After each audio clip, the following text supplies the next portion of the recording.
ते चांगलं काम करतोय म्हणून मग हातपातच करायचं म्हणजे त्यामुळे ते संरक्षण नाकारून टाकलं. आपण माझ्या संगीच तुझी एक पोलीस त्याला दम लागतो. नार्को टेस्टवाला लपला कुठं आला?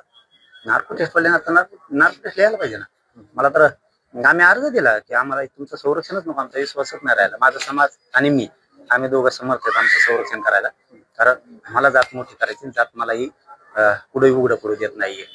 त्यामुळे त्यांना अर्ज दिला आणि मला वाटतं जालन्याच्या एसपी साहेबांनी तातडीनं मुख्यमंत्र्यांच्या म्हणण्यावरती लगेच संरक्षण सुद्धा काढून घेतलंय. पोलिस माघारी नेले जाऊन कळालंय मला. हे पोलिस म्हणजे आम्हाला होते ना तिथे ते वापस पण घेतले. माझं म्हणणं आहे की जर आता घातपात करणाऱ्या आरोपींनी जबाब दिलाय, धनंजय मुंडेंनी सांगितलं होतं घातपात करायचा, तर आमच्या जालन्याच्या एसपींनी पत्रव्यवहार करून गृह मंत्रालयाकडून परवानगी का घेतली नाही त्याला अटक करायची?